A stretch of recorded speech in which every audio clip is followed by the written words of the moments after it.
Bueno, y ahora vamos a hablar de este otro cuento que se llama Y no nos dejes caer en la estación de Penn. Un cuento cortito y curioso. Muy Es curioso. como... Bueno, lo que pasa básicamente... Yo quiero leer las primeras tres líneas de este cuento porque son espectaculares.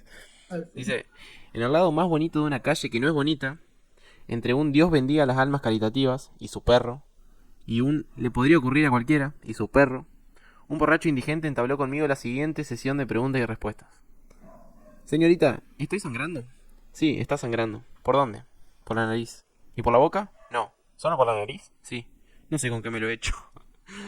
Así empiezo. Sí, sí, sí, sí, el inicio. Y, y bueno, y después empieza una serie de enumeraciones de hechos inusuales, raros, Raros. Y que no y tienen mucha relación el uno con el otro. que no tienen ninguna relación. Y bueno, y al final, es una lista de locuras, digamos. Como por Sí, ejemplo, a ver. sí, de cosas absurdas, porque uno lo lee y sí se descuadra. Sí, sí, sí, sí. Ver cómo están colocadas ahí una tras otra, que aparentemente no tienen ninguna relación. Pero sí, sí. Mira, por ejemplo, este que dice: las mujeres que viven atemorizadas por los intrusos llaman a la policía local en busca de consejo. El policía: mantenga el pomo de la puerta muy pulido. De ese modo, si alguien fuerza la entrada, nos resultará más fácil conseguir sus huellas dactilares. Le aconseja un agente. Ese tipo de anécdotas. Y bueno, son muchas así. Después dice, por ejemplo, con motivo de la muerte accidental por sobredosis de una estrella de atletismo, un reportero de televisión sale a la calle para recabar la opinión de la gente. ¿Qué habéis sacado en claro de este asunto? Le pregunta a unos chavales que holgazanean en un solar baldío. ¿Qué supone para vosotros que un joven atleta se droga y se muera? Los chavales se pelean por coger el micrófono hasta que uno de ellos se lo arrebata al reportero y contesta: tío, tiene que preparar antes el terreno para llegar a esa dosis. Ese tipo de cosas. Eh, y bueno, así. Y después de enumerar, no sé, unos 10 15 hechos de ese estilo, sumado a la conversación con el borracho, dice: no sé qué decir sobre todo esto. Me siento tan lejos de su significado y tan incapaz de llegar a una conclusión como todos esos tarados. Este es el tipo de cosas que suceden por aquí. Después de un tiempo, estas cosas llegan a adquirir tanto peso como para cansar a una persona. Y yo me estoy cansando. Eso es todo. Y... Ese final a mí me pareció brutal, así que después de una serie de hechos inconexos, o sea, ella haga ese cierre. Sí, sí, sí, sí. Y acá No es sé. como que... A ver, yo decía, por ejemplo, ella ya es... para esta altura creo que ya había publicado. No sé, y uno se imagina... Por ejemplo, yo pensaba en esta cuestión de cuando en cine o en la actualidad que hay muchos recursos técnicos. Por ahí cuando se abusa de los recursos se pierde el efecto. Sí, Por una sobreabundancia. Lo mismo no me acuerdo quién leía que aconsejaba para, no sé, en literatura fantástica, poner un hecho y preparar todo, generar toda una atmósfera para un hecho, porque dos ya son increíbles. Y acá como que pasa lo contrario, acá hay como una sobreabundancia de anécdotas y uno dice, bueno, ¿qué pasa con esto? ¿Esto es un cuento o no es un cuento para empezar? Eh, y es como que digo, ahí es donde los géneros se ponen en entredicho. A mí me pasaba eso, como que digo, no me interesa que sea un cuento, yo lo disfruté, punto. Y claro. si se puede publicar en un libro de cuentos, perfecto, está bien narrado, está bueno el...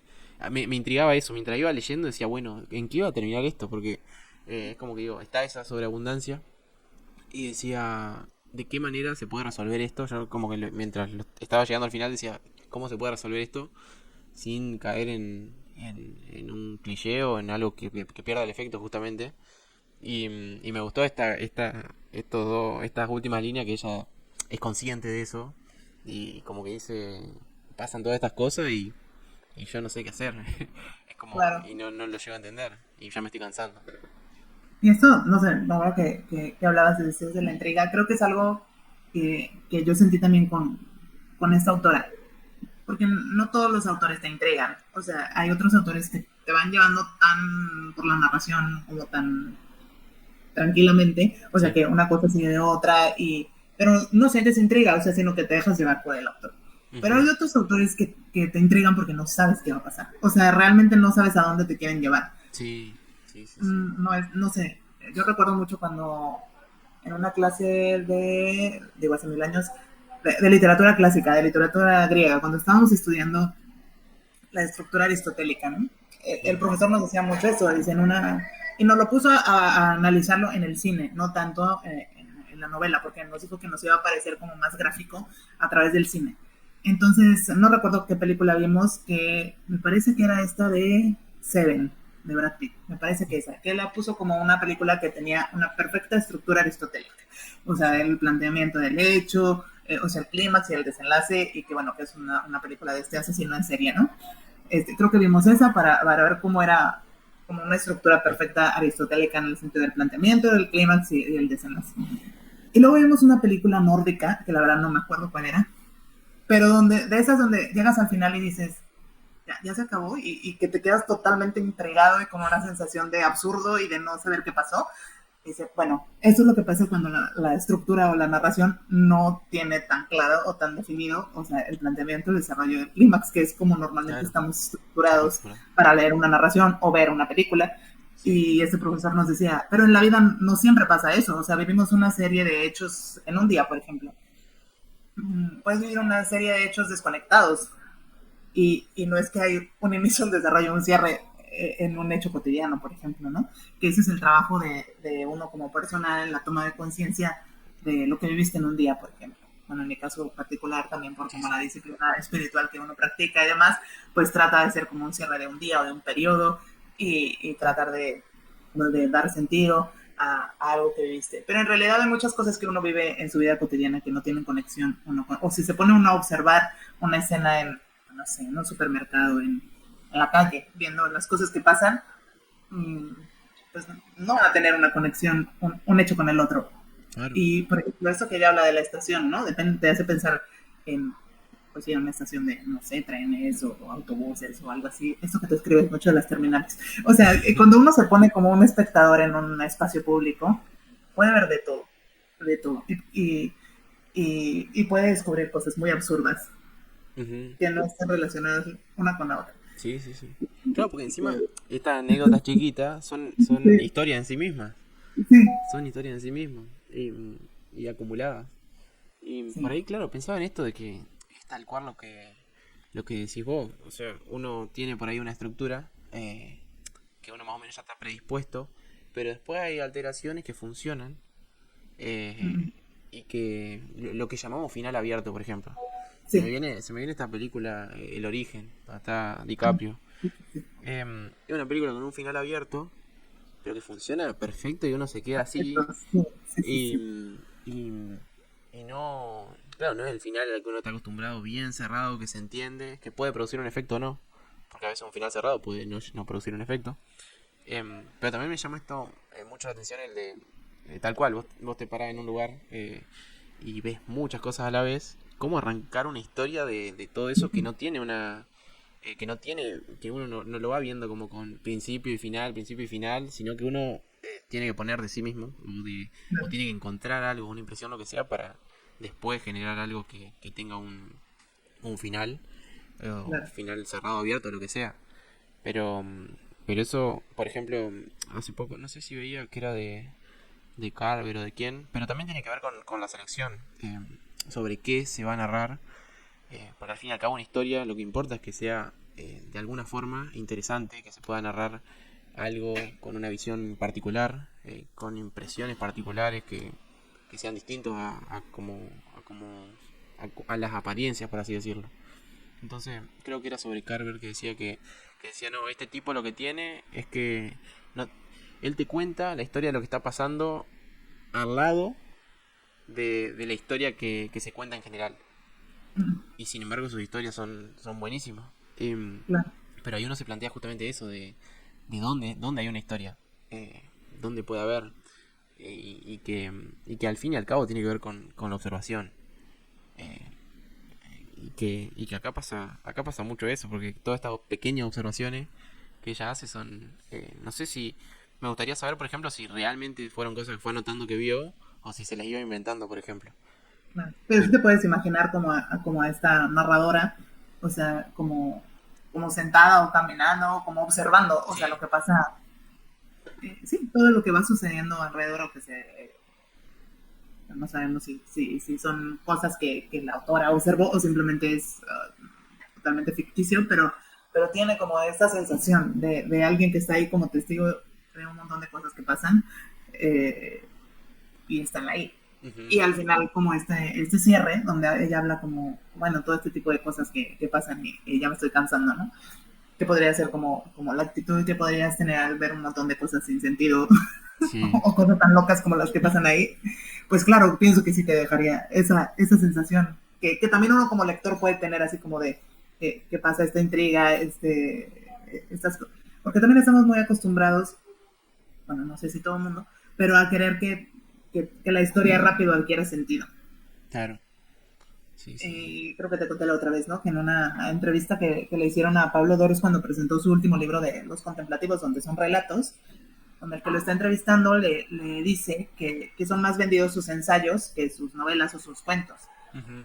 Y, y Pablo Doros decía, bueno, es que a veces nos gusta que nos moralicen. O sea, nos gustan los libros que nos dicen qué hacer o cómo hacerlo, ¿no? Y me hizo pensar mucho en los libros que se venden muchísimo. Yo no estoy diciendo si está bien o está mal. En lo personal, no es la literatura que a mí me gusta leer, pero este tipo de libros de los 10 hábitos de las personas altamente efectivas, Claro. o sea, que todos estos libros donde te dicen eso, qué hacer, ¿no? O cómo hacer cosas muy, muy prácticas que veo que son libros que me gustan mucho. Y bueno, personal no es mi opción de lectura, no estoy diciendo si está bien o está mal, pero a mí no son los libros que me atraen. A mí me gusta mucho más leer novelas, mucho más leer cuentos, me gusta mucho más la ficción. Eh, o la narración histórica también me gusta mucho. Sí. Pero sí es verdad que cuando es un texto de este tipo, tú tienes que hacer bastante trabajo como lector, Ujú. porque hay ambigüedad, porque hay sensaciones, pero no que no tienes la seguridad de qué quería decir el autor. Claro. Sí, sí, sí. Simplemente Entonces, está ahí la historia cruda. ajá.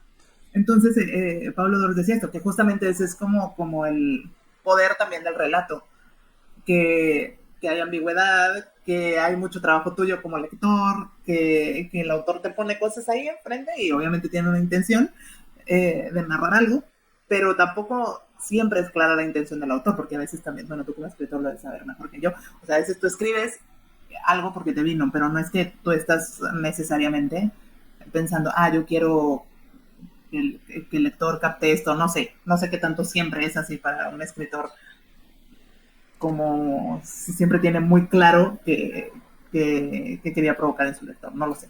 O simplemente quiere contar algo y dejarle ahí al lector.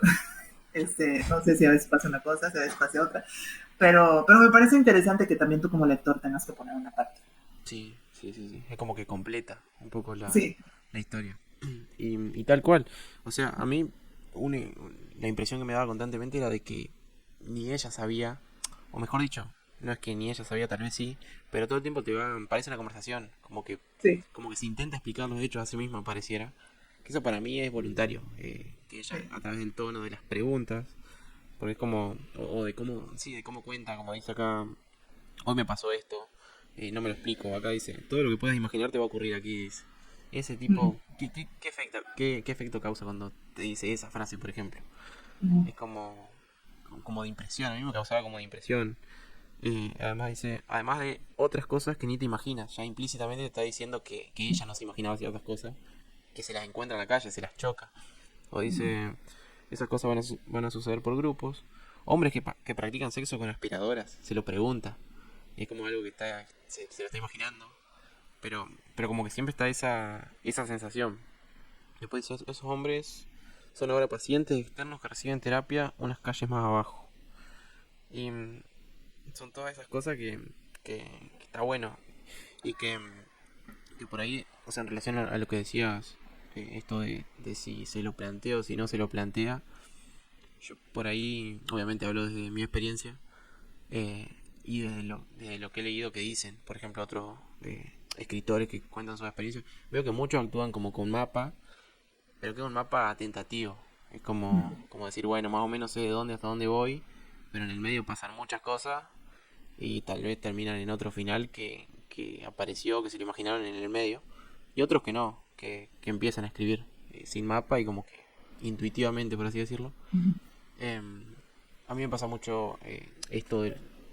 creo que en algunos casos es más, tiende hacia un lado, en otros casos tiende más hacia otro.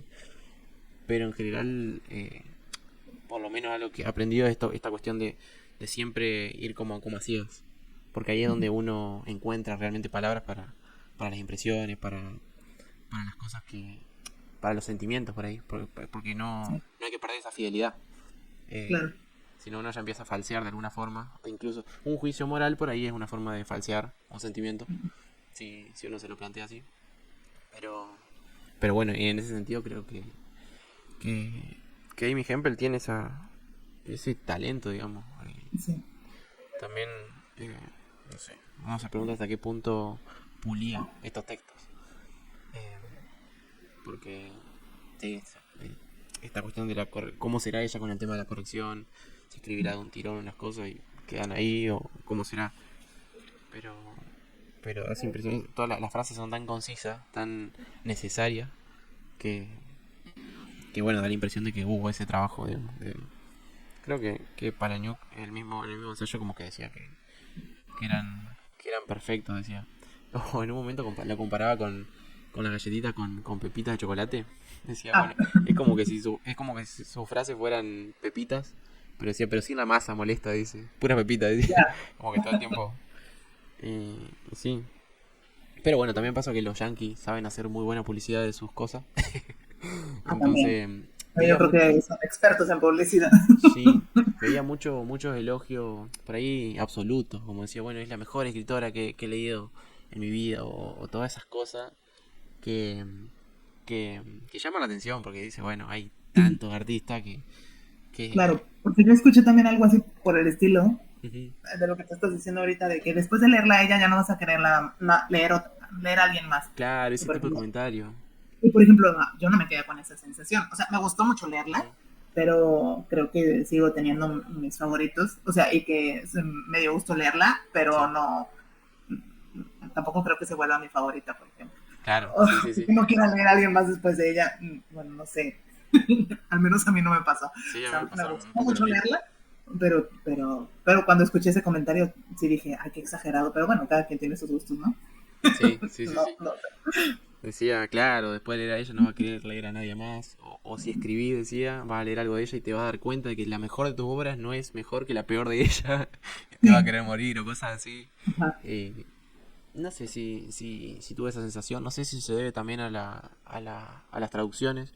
Porque, por claro. ejemplo, de La Cosecha leí varias traducciones y variaban mucho, mucho. Entonces hay Muchísimo. que ver cómo ella escribe en inglés también. O esto que me contabas vos el otro día de que no sé cuántas variantes había para traducir florero, ¿puede ser? Algo me Sí, habías contado. las La primeras primera. dos líneas de la cosecha, Sí, cuando dice que en lugar de, ¿qué? En lugar de florero aprendí a decir tiesto, tiesto, creo que. Ajá, sí, sí. ajá. Pero que había 13 traducciones distintas de esa primera frase y que incluso no tenían que ver con florero, Estaba como como el el tiesto. inspector cuando no podía elegir entre los 13 títulos.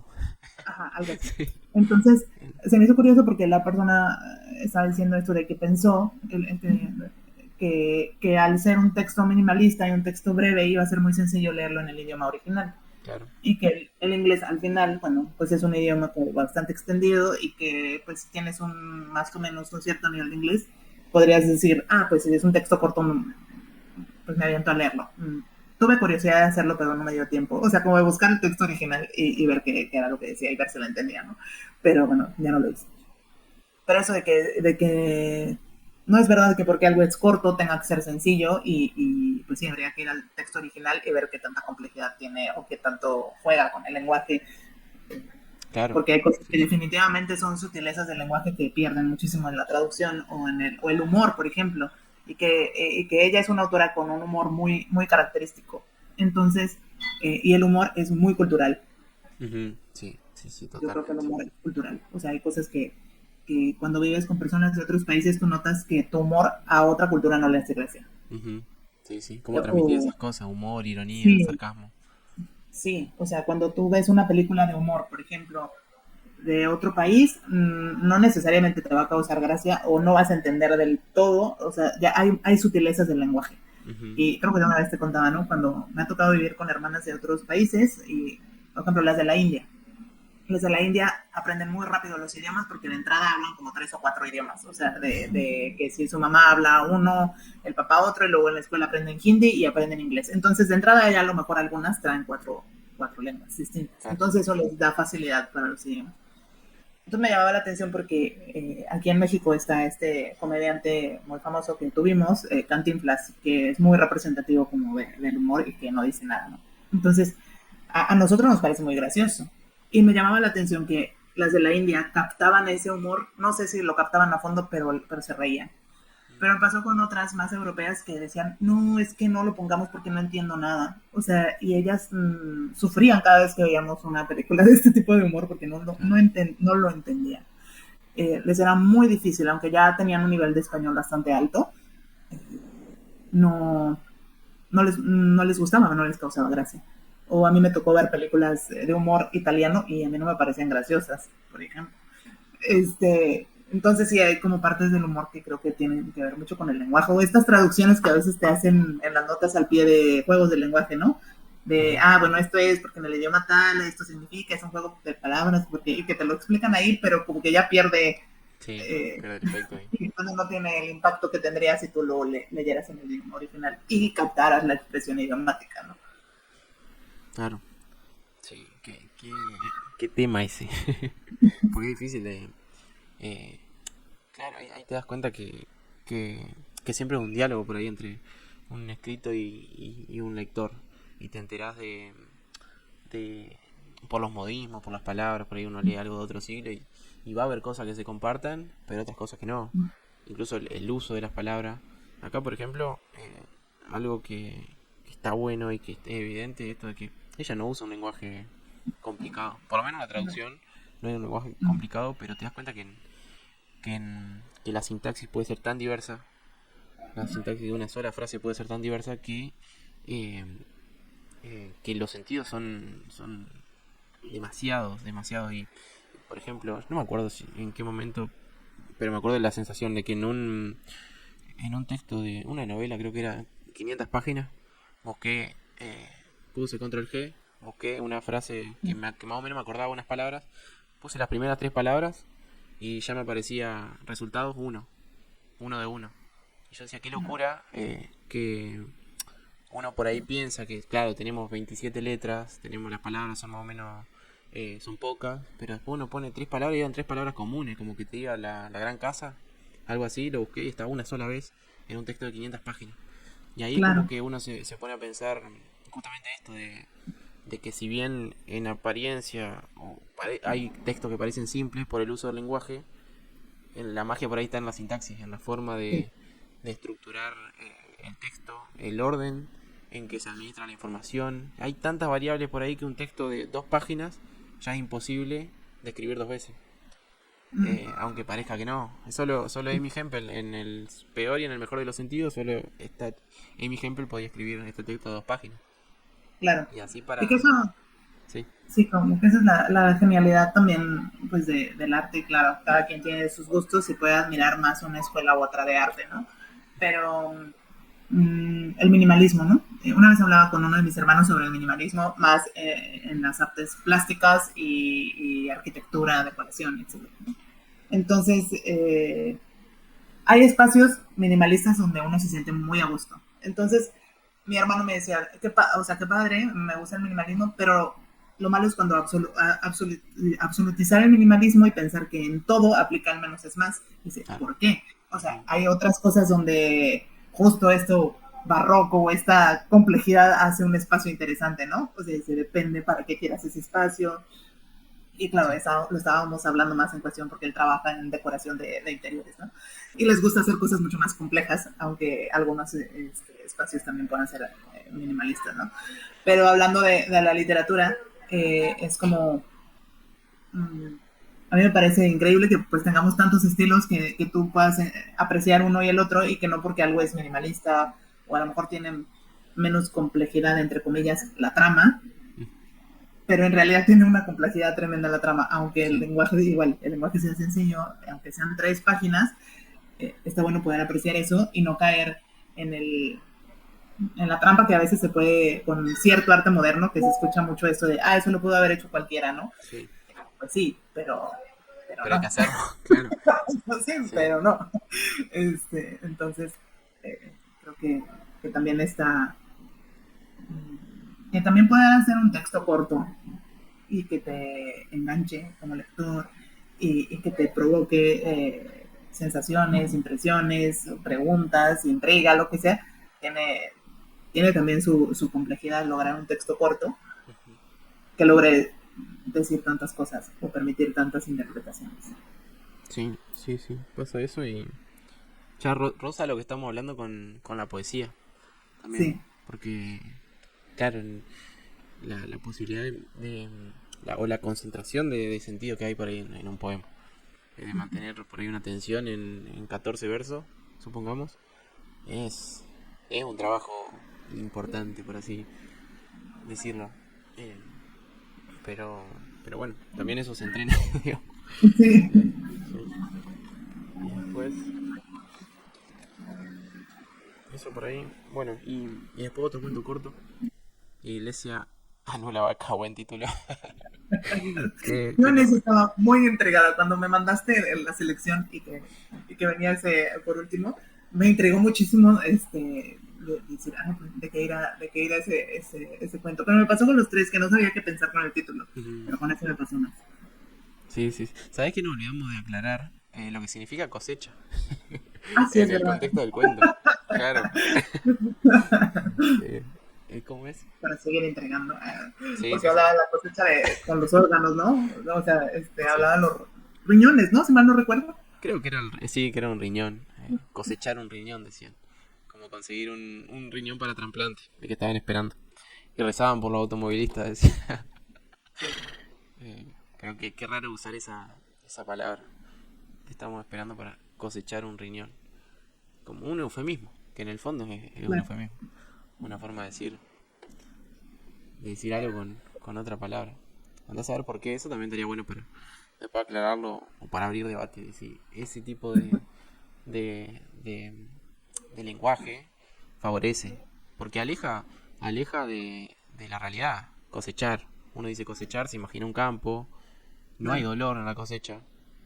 Mm, O por lo menos uno no se figura el dolor cuando usa esa palabra. En mm, cambio, trasplante implica un cambio de estilo de vida. Por ahí, si una persona que dona un, un riñón ya no puede, tengo entendido por lo menos que no puede permitirse cierta actividad física, cierta exigencia, eh, cierta alimentación, que justamente en una cosecha no existe eso. Una cosecha vuelve a sembrar y se vuelve a cosechar. Y esas divergencias por ahí que pueden tomarse como exageraciones alejan las figuraciones que nos hacemos.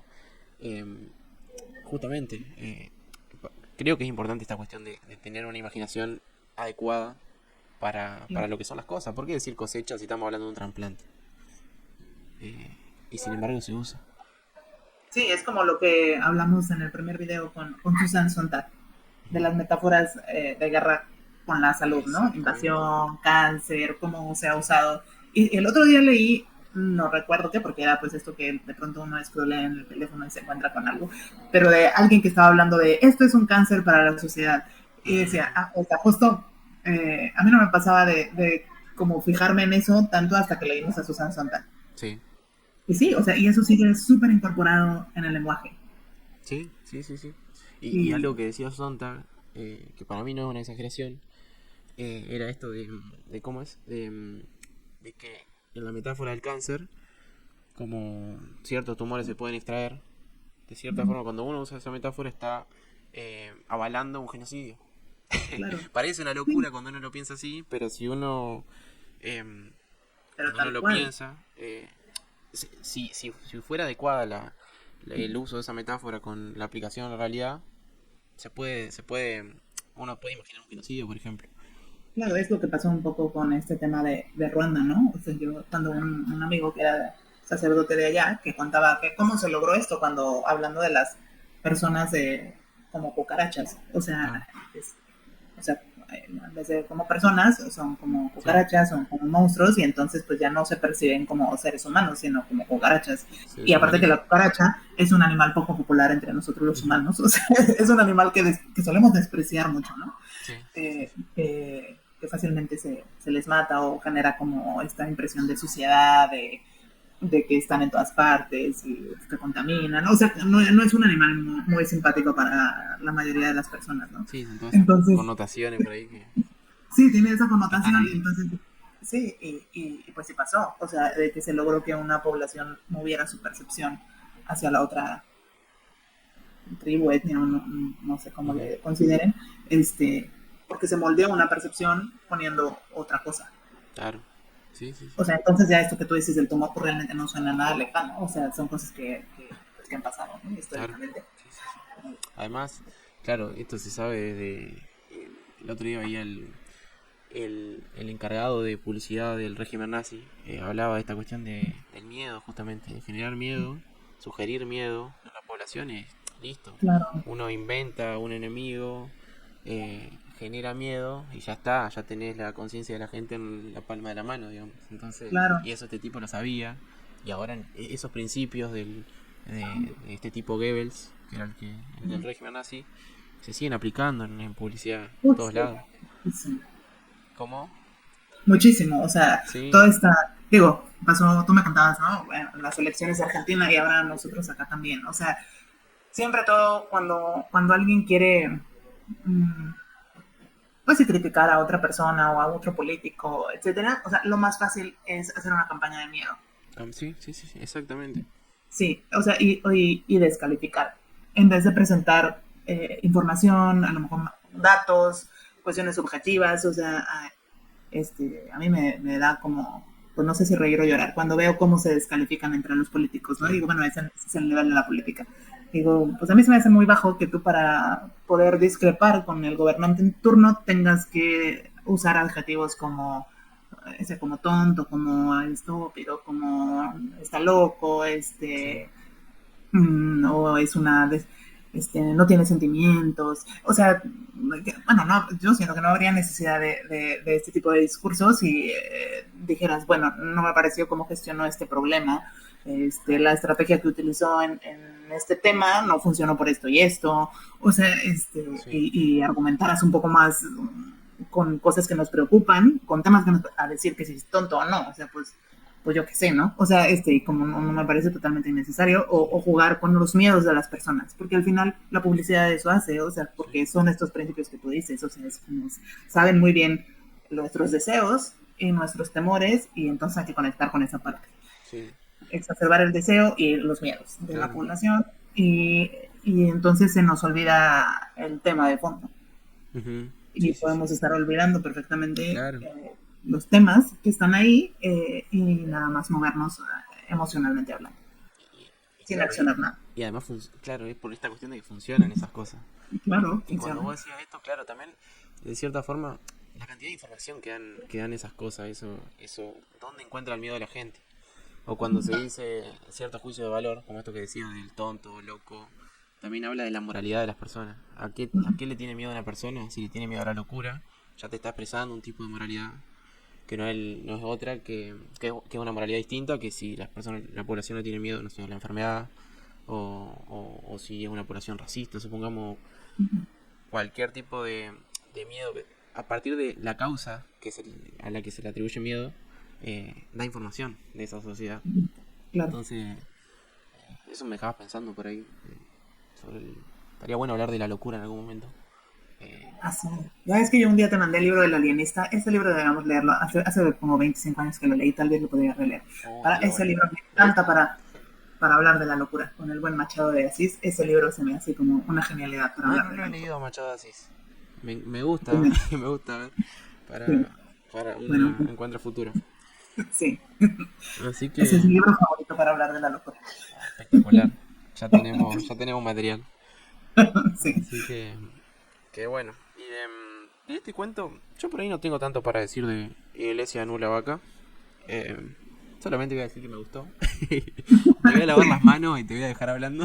Yo iba a decir lo mismo, tampoco tengo mucho que decir de ese cuento, más que eso que me dio risa y que lo único que sentí es como, eh, pues que en realidad no pasa nada, es como un viaje y como estos jueguitos que se inventa uno de niño de cuenta las vacas y Ujú. bueno, aquí en México es mucho el bocho amarillo y cuando pasa un bocho amarillo le pegas a la gente, cuando uno es niño, ¿no? Claro. Sí, pero, o sea, me pareció así, es una narración así y después empieza, en vez de iglesia, cementerio, ¿no? Ujú. Eh, y ya, ¿no? Pero pues en realidad tampoco creo que hay gran cosa que decir más que disfrutas la narración y que te Claro. sorprende siempre y que te sorprende más el final, que creo que es algo que tiene esta autora que te intriga todo el tiempo, que te ríes, porque si te ríes, o sea, tiene un humor, bueno, a los que nos gusta el humor ácido, este, y, y que te sorprenden sus cierres. Bueno, a mí me Sí. sorprendieron los cierres de los tres cuentos y Mm, los inicios, tal cual. A porque mí todo también. el tiempo te mantiene intrigada y luego te deja también intrigada Sí. con los finales, no sé. Esta sensación me dio todo el tiempo. Tal cual. Me pasó lo mismo. Y yo por ahí para no... Para decir algo de este cuento también, algo que realmente me pasó, es que me dio la impresión de que, para los que les gustan las influencias y estas cosas, Samantha Joelin tiene un cuento en el libro Siete Casas Vacías. El primero no me acuerdo el nombre, pero de una mujer con la hija que van en auto mirando casas, mirando literalmente, se suben a la vereda y miran las casas.